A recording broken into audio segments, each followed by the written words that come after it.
Bismillahirrahmanirrahim. Ma'asyiral muslimin yang dimuliakan Allah Subhanahu wa taala. Saya ulas kembali bahwa tanda-tanda kiamat besar itu ada 10. Dan kalau muncul salah satunya maka akan terus muncul berurutan sampai kiamat dibangkitkan. Yang pertama sudah kita bahas khurujud dajjal, munculnya Dajjal, dan Dajjallah fitnah yang paling besar sejak Allah ciptakan Adam sampai kiamat dibangkitkan. Kemudian yang kedua, turunnya Isa bin Maryam, dan turunnya Isa bin Maryam adalah alamatus sa'ah atau alamat tanda-tanda kiamat besar yang kedua yang ditugaskan oleh Allah Azza wa Jalla untuk membunuh Dajjal. Kemudian yang ketiga, khuruj Ya'juj wa Ma'juj, keluarnya kaum dari dua kabilah Yafis ibn Nuh, turunan Yafis putra Nuh alaihi salatu wassalam, yang disebut dengan Ya'juj wa Ma'juj. Dua kabilah besar yang jumlahnya tidak ada yang tahu kecuali Allah. Maka ini 3 tanda dari tanda-tanda kiamat besar. Kemudian tanda yang keempat, muncul gempa dari arah timur dengan gempa yang sangat besar. Kemudian tanda yang kelima, disusul gempa dari arah barat dengan gempa yang sangat besar. Kemudian yang keenam, gempa di Jazirah Arab yang disabdakan Nabi sallallahu alaihi wasallam, khasfun bil masyriq wa khasfun bil maghrib wa khasfun di Jaziratil Arab. Akan terjadi gempa hebat dari arah timur yang menenggelamkan bukan satu desa, satu negara. Kemudian disusul dengan gempa dari arah barat juga sama. Dan yang terakhir, gempa di Jazirah Arab. Satu kota bisa hancur. Itu sudah berapa? Sudah 6 tanda-tanda kiamat besar. Kemudian setelah terjadi gempa dari arah timur, barat dan juga Jazirah Arab, yang ketujuh, muncul dukhan, asap yang sangat hitam yang menutupi langit. Dan siapapun yang menghirup asap ini dan dia kafir, maka dia akan merasakan sakit yang luar biasa sampai akan mengeluarkan darah dari lubang hidung, telinga, dan juga matanya. Bahkan sebagian mereka mati. Tapi kalau yang menghirup seorang yang beriman hanya sebatas pilek saja. Kemudian setelah asap diangkat oleh Allah Azza wa Jalla, muncul tanda di mana tobat ditutup Allah Subhanahu wa taala. Muncul matahari dari arah terbenamnya, dari arah barat. Kalau sudah muncul matahari dari arah barat, maka la yanfa'u nafsun imanuha, tidak mungkin manfaat lagi iman seseorang.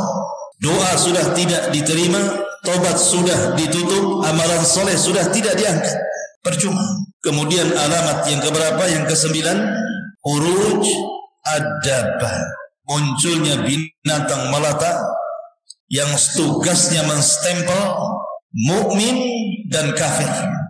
Dan yang terakhir yang kita akan bahas malam ini, khurujun nar, keluarnya api dari arah Hijaz dan juga Aden Yaman yang akan menggiring manusia sampai ke tempat berkumpulnya di Syam. Ini 10 tanda dari tanda-tanda alamat kiamat besar. Kalau sudah muncul 10 tanda ini, maka bumi dan alam semesta akan dihancur-hancurkan Allah. Ma'asyiral muslimin yang dimuliakan Allah Azza wa Jalla, adapun keluarnya api dari arah Yaman Aden ada dalam riwayat Hijaz, dan itu sudah dibuktikan oleh NASA bahwa di bumi Aden Yaman itu memang banyak burkan. Di dalam perutnya itu, dalam perut bumi Aden itu banyak burkan. Artinya api yang sangat besar. Lah api ini diciptakan oleh Allah Subhanahu wa taala untuk menjadi tanda-tanda akhir dari tanda-tanda kiamat besar. Nanti api ini akan keluar dari perut bumi, kemudian akan membakar lautan, dan bermula dari Yaman, kemudian disusul di Hijaz. Hijaz itu Mekah dan Madinah, kemudian akan bersatu. Lah api ini tidak diciptakan membakar manusia, tapi dia membakar segala sesuatu yang disentuhnya. Kalau seandainya dia menyentuh pohon, maka terbakar pohon itu. Menyentuh rumah, terbakar rumah itu. Menyentuh gedung, terbakar gedung itu. Tapi manusia tidak akan terbakar, karena api ini hanya ditugaskan untuk menggiring saja. Jadi kalau kita diam, apinya juga diam. Kalau kita tidur, apinya diam. Tapi kalau kita jalan, apinya jalan. Dia hanya tugasnya menggiring saja. Jadi api ini nanti akan menggiring satu dunia dari ujung barat ke ujung timur, dari ujung selatan sampai ke utara, hanya menggiring manusia, mengumpulkan, diarahkan ke negeri Syam. Makanya Syam itu disebut Ardul Mahsyar, bumi tempat berkumpulnya manusia di akhir zaman. Lah tentu sebelum ada api yang menggiring ini, ada tanda-tanda kiamat kecil yang terselip di antara tanda-tanda kiamat besar. Pertama, robohnya Ka'bah.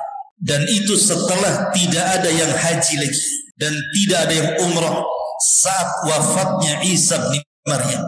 Karena Isa itulah yang terakhir haji dan umrah bersama kaum muslimin. Maka ketika kemudian Ka'bah sudah tidak ditawafi lagi, tidak ada haji dan umrah, maka muncul pasukan dari negeri Ethiopia, negerinya Abraha, negerinya Habasyah, yang bernama Dzu Suwaiqataini. Orang yang bernama Dzu Suwaiqataini orangnya tinggi, hitam, kemudian jalannya egang karena kakinya seperti busuk.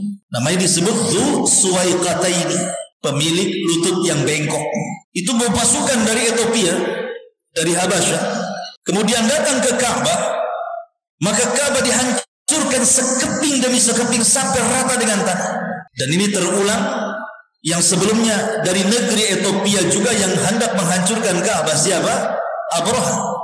Abraha itu dari Ethiopia, dari Habasyah, membawa pasukan gajah, tetapi Allah haram. Kenapa? Karena Mekah masih ada orang haji dan umrah. Tapi ketika kemudian Ka'bah sudah tidak ditawafi lagi, maknanya tidak ada haji dan umrah, nanti di akhir zaman, maka akan muncul pasukan dari negeri Habasyah, Ethiopia, dipimpin oleh Dzu Suwaiqataini. Di tangannya ada palu besar, kemudian mencongkel Ka'bah sebata demi sebata sampai rata dengan tanah. Kemudian digali dan diambil pembendaharaan isinya. Emas-emas yang di bawah Ka'bah itu semua diambil. Tapi kemudian tentara Dzu Suwaiqataini ini dihancurkan oleh tentara dari Yaman, dari negeri Himyar, dan dibunuh dan dikalahkan. Ini juga tanda kiamat kecil yang terselip di antara tanda-tanda kiamat besar. Termasuk juga tanda-tanda kiamat kecil yang terselip di tanda-tanda kiamat besar adalah munculnya angin yang sangat dingin sekali. Dinginnya itu sampai kemudian mencabut arwah orang-orang yang beriman walaupun memiliki iman sebiji zarah. Jadi angin ini akan masuk ke ketiak-ketiak orang-orang yang memiliki iman walaupun sebiji zarah. Tidak ada yang tersisa, sehingga yang disisakan hanya orang-orang yang tidak ada iman lagi, hanya orang-orang kafir dan munafik. Dari situlah Nabi SAW bersabda, la taqumus sa'atu illa ala syiraril khalqi. Tidak tegak hari kiamat kecuali di atas orang yang paling buruk yang hidup di permukaan bumi. Karena sudah tidak ada orang yang beriman. Ma'asyiral muslimin yang dimuliakan Allah Subhanahu wa taala. Lah ketika itulah maka tanda-tanda kiamat yang terakhir, muncul api dari arah Adan Yaman dan menggiring manusia dari Hijaz terus sampai satu dunia dikumpulkan di Ardus Syam, di negeri Syam. Apa yang terjadi setelah manusia dikumpulkan di negeri Syam? Maka Allah Subhanahu wa taala perintahkan Israfil. Israfil ini sebelumnya tidak meletakkan sangkakalanya di mulutnya, dan baru meletakkan sangkakala di mulutnya itu ketika Nabi SAW diangkat menjadi Nabi dan Rasul. Jadi ketika Rasul diangkat jadi Nabi dan Rasul, mulailah moncongnya sangkakala itu diletakkan di mulut Israfil. Makanya Nabi SAW suatu ketika pernah tidak bisa tidur, tidak enak minum, tidak enak makan, gundah gulana, termenung, sehingga sahabat bertanya, "Masya'nuka ya Rasulullah? Ada apa dengan kau hai Rasul?" Maka Nabi SAW mengatakan, "Fa kaifa un'am?" Bagaimana aku bisa merasakan nikmat, kata Rasul. "Fa kaifa un'am wa sahibul qarni qad iltaqamal qarna." Sementara pemilik tiupan sangkakala itu sudah mulai meletakkan moncongnya di ujung mulutnya. Bagaimana aku akan nikmat tidur, nikmat makan, nikmat minum, sementara sahibul qarni qad iltaqamal qarna. Rasul mengistilahkan sangkakala dengan kalimat al-qarnu. Qarnu itu artinya tanduk binatang bahasa Arabnya. Tanduk itu kan mulai membesar kemudian mengerucut kecil kan. Besar kemudian mengerucut mengecil. Begitulah bentuk sangkakala seperti tanduk. Karena bahasa Arabnya disebut al-qarn. Jadi Nabi SAW menghabarkan bahwa sejak diutusnya beliau itu sudah tanda dari tanda-tanda kiamat. Karena setelah Nabi SAW tidak ada nabi lagi masalahnya. Artinya sudah tunggu kiamat saja. Kalau masih ada nabi lagi berarti masih lama kiamatnya kan. Kalau sudah tidak ada nabi dan Allah katakan maka Muhammadun aba ahadi min rijalikum walakin Rasulullah wa khataman nabiyyin. Sementara dia adalah Rasulullah dan penutup para nabi. Berarti menunjukkan bahwa kata Nabi ana was-sa'ah kahataini. Kata Rasul saya dan jarak hari kiamat itu seperti ini. Kemudian Rasul mengisyaratkan dua jari, jari tengah, wusta dan syababah kemudian dirapatkan. Seperti itulah jarak diriku dan juga kiamat. Dan kematian Rasul juga tanda-tanda setelah dekatnya kiamat. Kata Rasul, "U'dud sitan baina yaday sa'ah." Perhatikan 6 perkara sebelum tegaknya hari kiamat. Salah satunya kata Rasul, mauti, kematianku. Jadi kematian Rasul pertanda kiamat sudah dekat. Tetapi kapan dekatnya, seberapa dekatnya, wallahu alam. Jangan memprediksi loh ya. Karena ada orang yang memprediksi bahwa umat ini dari sejak diutusnya Rasul sampai kiamat itu katanya 1500 tahun. Dan sekarang sudah 23,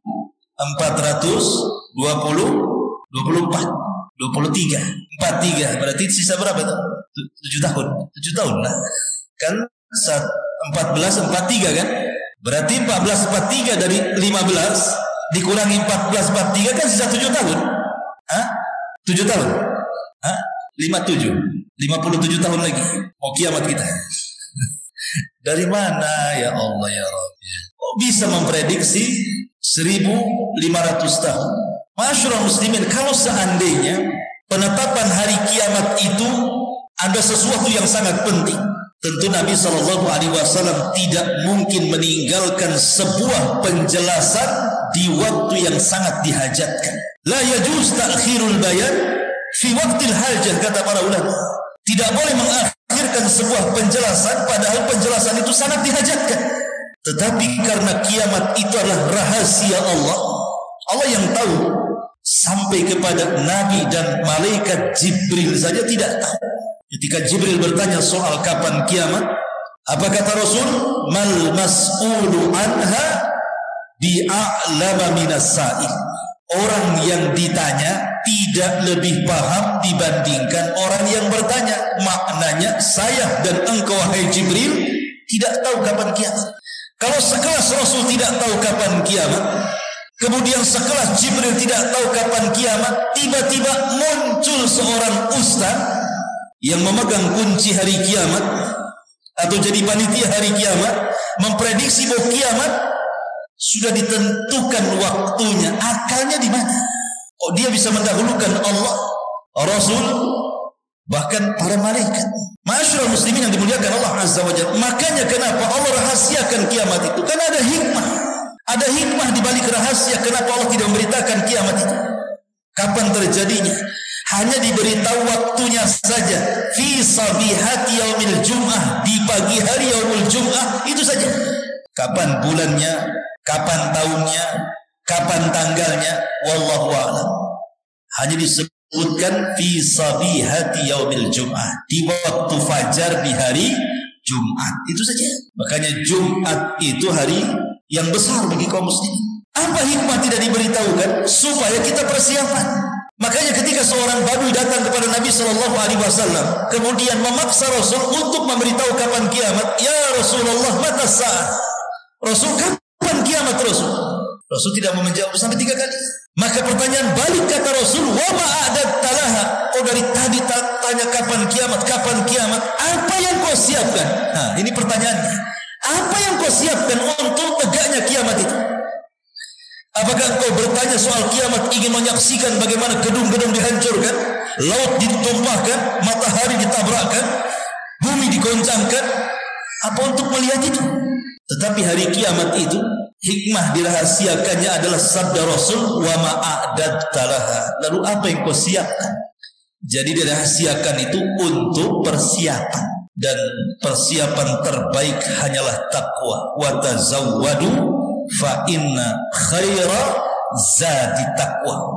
Berbekalah kalian, karena sebekal-bekal terbaik adalah takwa. Laksanakan perintah, menjauhi larangan, menikmati yang dihalalkan, menjauhi yang diharamkan. Itulah takwa. Ma'asyiral muslimin yang dimuliakan Allah Azza wa Jalla, ketika Israfil meniupkan sangkakalanya, terjadi khilaf para ulama berapa kali tiupan. Sebagian ulama mengatakan bahwa Israfil meniup sangkakala itu 3 kali nafakah, 3 kali tiupan.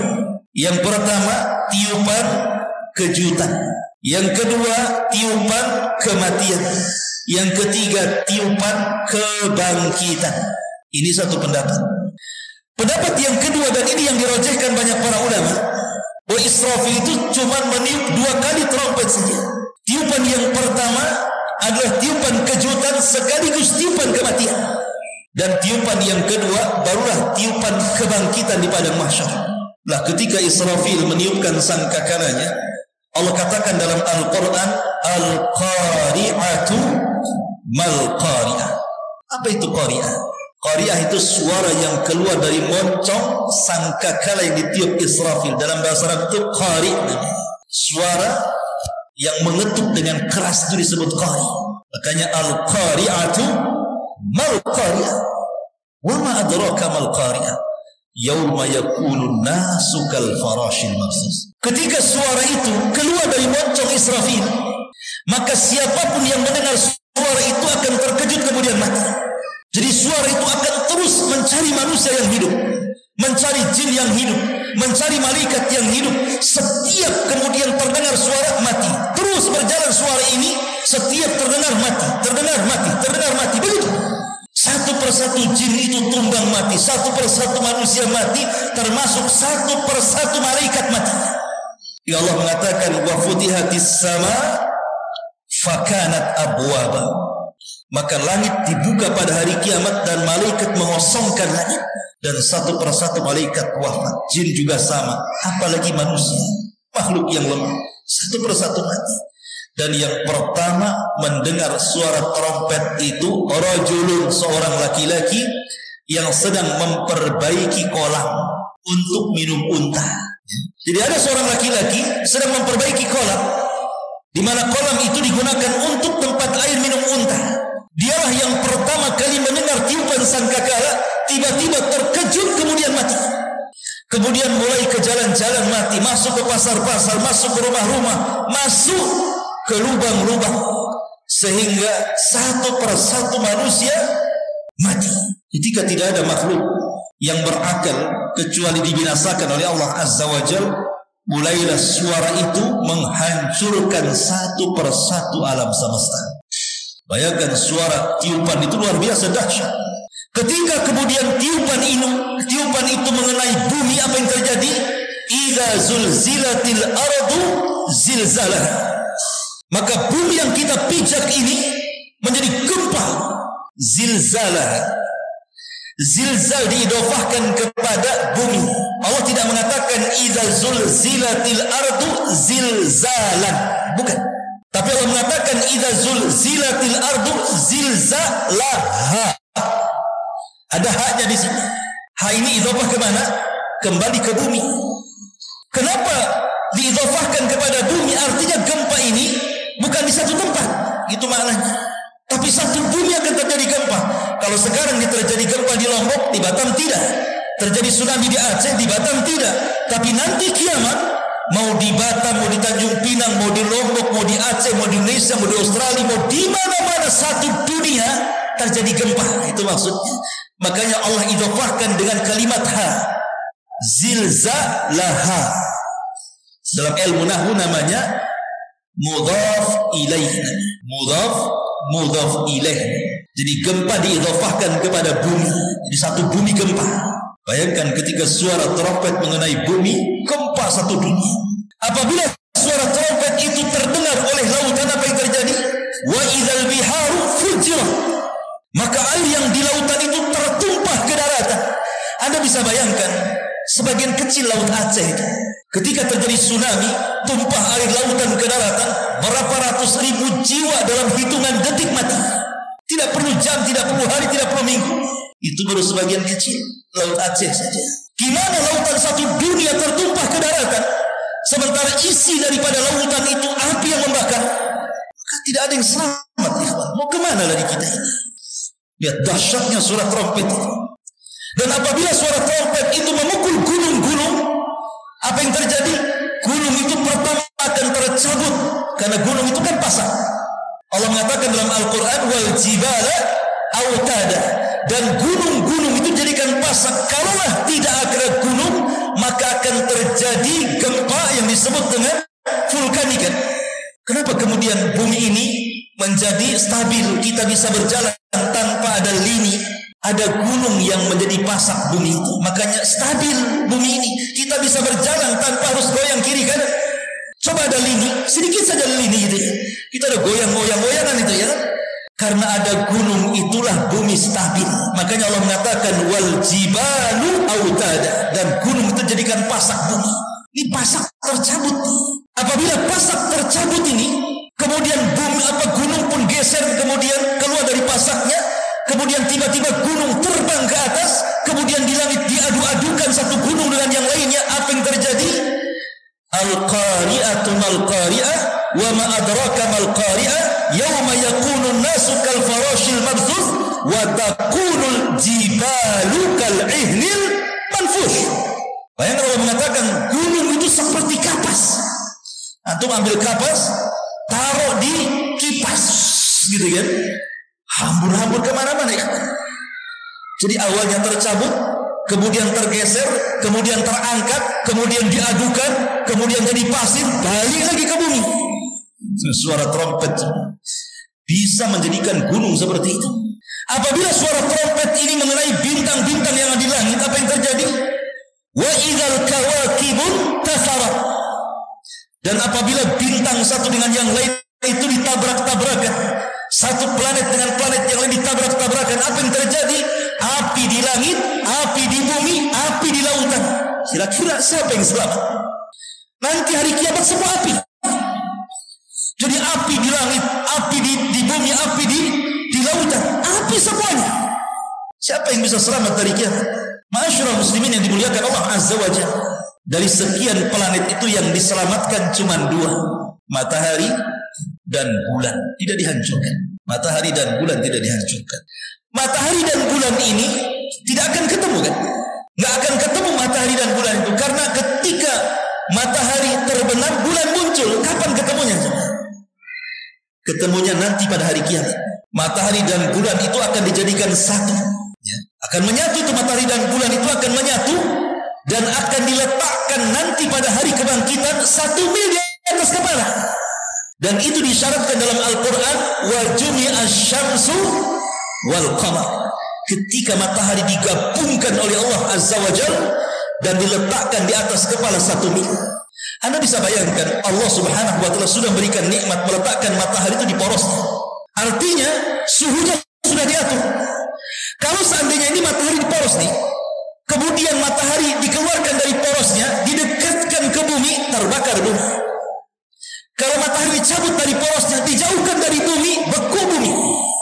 Tetapi Allah paskan itu, sehingga tidak menjauh dari bumi dan tidak beku, dan tidak mendekati bumi sehingga terbakar. Bayangkan Allah Subhanahu wa Ta'ala memberikan nikmat luar biasa matahari itu. Dan nanti pada hari kiamat matahari itu akan digabungkan dengan bulan, kemudian diletakkan di atas kepala. Gimana rasanya? Ya rasakan saja nanti. Ma'asyiral muslimin yang dimuliakan Allah Azza wa Jalla. Kemudian apa lagi yang terjadi? Apabila tiupan sangkakala terkena, makhluk-makhluk yang ada di langit, para malaikat satu persatu berjatuhan, tumbang, meninggal. Ketika itulah Allah Subhanahu wa Ta'ala genggam bumi, dan Allah melipat langit seperti melipat kertas. Langit itu kayak kertas digulung-gulung gitu ya. Bayangkan kalau sudah langit digulung oleh Allah dan bumi dalam genggamannya, kemudian dihancur-hancurkan selama 40. Rasul tidak menyebutkan 40 hari. Rasul tidak menyebutkan 40 bulan. Rasul tidak menyebutkan 40 tahun. Kata Abu Hurairah radhiyallahu anhu, ketika Allah menghancur-hancurkan dari tiupan sangkakala pertama, kemudian sampai tiupan sangkakala kedua, itu jaraknya 40. Abu Hurairah ditanya, apakah 40 hari wahai Abu Hurairah? Kata Abu Hurairah, fa'abaitu, aku pun enggan menjawabnya. Apakah 40 bulan ya Abu Hurairah? Kata Abu Hurairah, fa'abaitu, aku pun enggan menjawabnya. Apakah 40 tahun? Fa'abaitu, aku pun enggan menjawabnya. Yang jelas jarak tiupan antara dua sangkakala itu saat Allah hancur-hancurkan bumi dan langit dan alam semesta itu 40. Tetapi kalau disebut angka biasanya terlama. Berapa? 40 tahun. Ya bisa 40 bulan, bisa 40 hari. Tapi biasanya kalau disebutkan angka diambil terlama. Berarti jaraknya 40 tahun.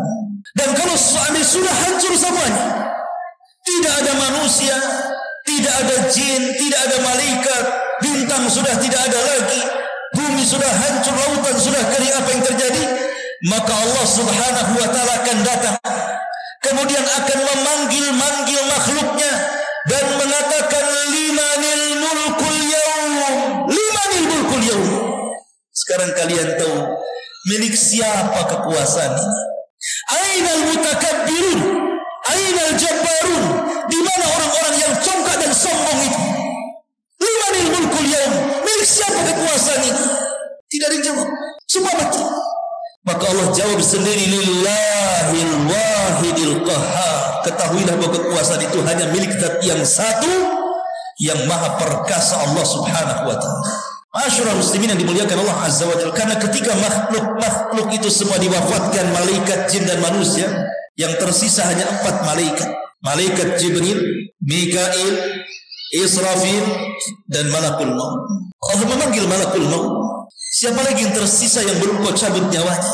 Maka Malakul Maut mengatakan, semua sudah wahai Rabb. Malaikat semua sudah wafat, jin semua sudah wafat, manusia sudah wafat, kecuali Jibril, Mikail dan Israfil. Maka Allah katakan kepada Malakul Maut, cabutlah nyawa mereka bertiga. Maka mulailah kemudian satu persatu Jibril dicabut nyawanya, Mikail dicabut nyawanya, Israfil yang meniup pun dicabut nyawanya. Kemudian Allah panggil lagi Malakul Maut, ada yang tersisa? Kata Malakul Maut, tidak ada ya Rabb, kecuali hambamu yang fakir ini ya Rabb.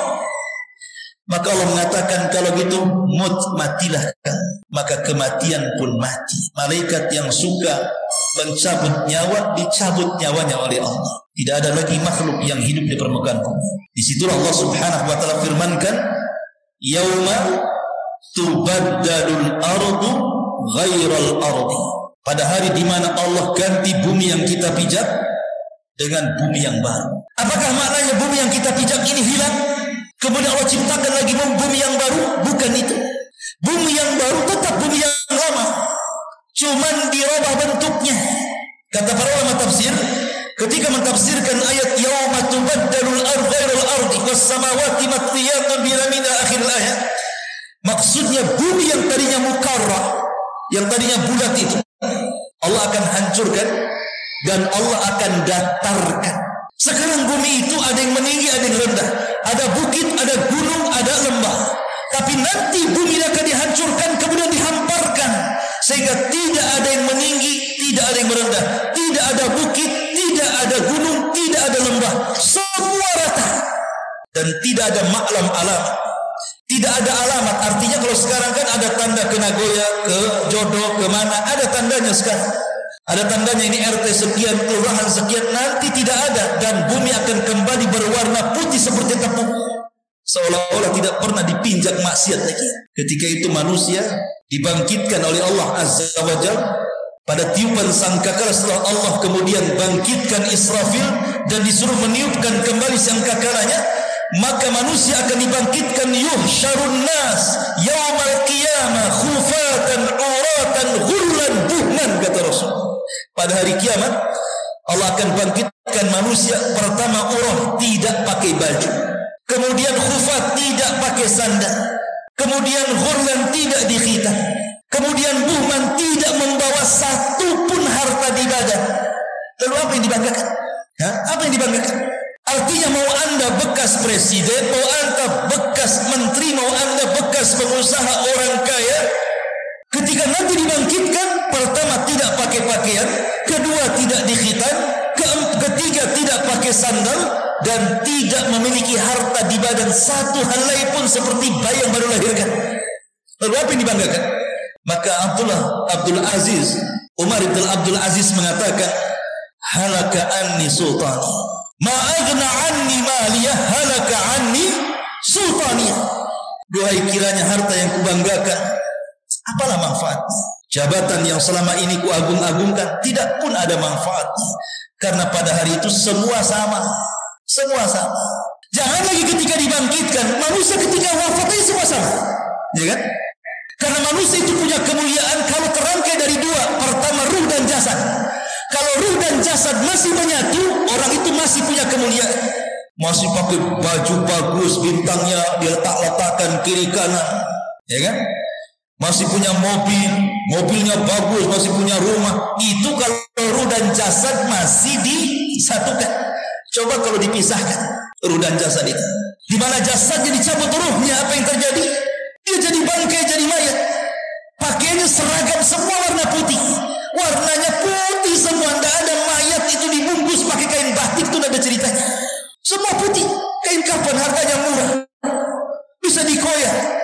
Ke kuburan saya pakai keranda, pakai mobil ambulan kan itu, ambulan partai yang mengantarkan sampai di kuburan. Apa yang terjadi? Ditinggal oleh keluarganya, hartanya jadi rebutan anak warisannya. Lalu apa yang dibanggakan? Itu baru mati, di mana hari kiamat. Masyarakat muslimin yang dimuliakan Allah Azza wa Jalla, intinya bahwa ketika manusia dibangkitkan itu, maka yang pertama kali dibangkitkan siapa? Nabi SAW. Sayalah orang yang pertama siuman, kata Rasul. Tapi setelah itu aku melihat Musa sedang bersandar. Aku tidak tahu apakah dia duluan yang bangkit ataukah diriku, kata Rasul. Saya tidak tahu. Tapi yang jelas dialah awal yang pertama keluar dari kuburan. Dan Allah mengatakan wa alqat ma fiha wa takhallat. Dan ketika tiupan sangkakala yang kedua, apa yang terjadi? Wa alqat, kami munculkan jasad-jasad sejak Adam sampai yang terakhir mati, dimunculkan dari perut bumi kemudian dilempar ke dalam, ke atas bumi itu. Dalam riwayat dalam ayat yang lain, wa akhrajatil ardu athqalaha, dan kami keluarkan beban-beban beratnya dari perut bumi kemudian diletakkan di dasar bumi. Maksudnya bangkai-bangkai manusia itu mulai bergelimang di padang mahsyar, belum ada ruh. Dan mereka dibangkitkan dari tulang ekornya.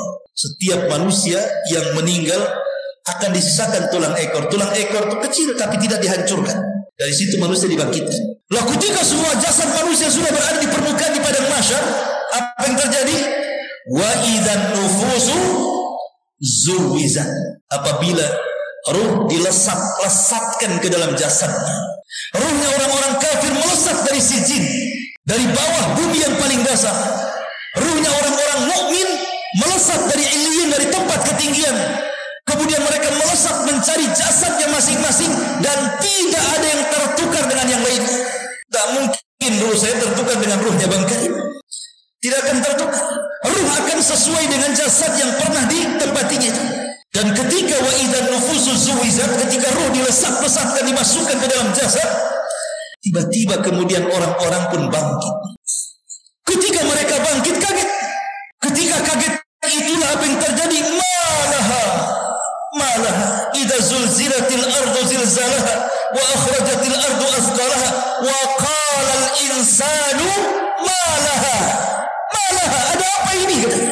Dan dalam surah Yasin, ya wailana man ba'athana min marqadina, celaka kami, siapa yang membangkitkan dari tidur-tidur kami. Kemudian mereka dijelaskan seperti kal jaradil muntashir. Dalam surah Al-Qari'ah, al-qari'atu mal qari'ah wa ma adraka mal qari'ah, yauma yakunun nasu kal farash. Maka manusia seolah-olah farash. Farash itu apa? Laron. Antum tahu laron? Kalau ada listrik, datang laron dari mana-mana, dari sawah, dari kebun itu, lihat cara terbang laron. Tidak ada laron yang beraturan. Laron itu terbang sesukanya, nabrak kawannya jatuh, nabrak kawannya jatuh, sayapnya jatuh, akhirnya besok pagi ada di bawah semua kan? Itulah laron. Nanti pada hari kiamat orang-orang kafir dibangkitkan seperti laron, yang dari utara lari ke selatan, yang dari selatan lari ke utara, yang dari barat lari ke timur, yang dari timur, semua beradu satu dengan yang lainnya, nggak beraturan. Seraya mengatakan, ya wailana man ba'atsana min marqadina hadza. Siapa yang membangkitkan celaka aku? Tapi orang-orang yang beriman tidak lari. Tiba-tiba ketika dibangkitkan, sebelahnya ada istrinya yang saleh, ada orang tuanya yang saleh dan saleh, anak-anaknya yang saleh dan saleh. Ketika melihat orang kafir yang lari ke sana kemari, mereka mengatakan, hadza ma wa'ada ar-rahman wa sadaqal mursalun. Mereka tenang dan mengatakan, inilah janji Allah dan benarlah ucapan para rasul.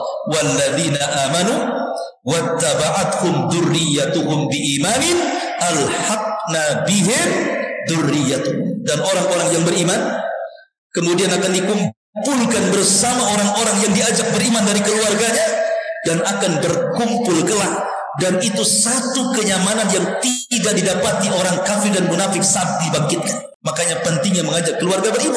Karena kalau sudah kumpul itu ikhwan, tenang. Bahasa orang Jawa itu, susah senang sing penting ngumpul.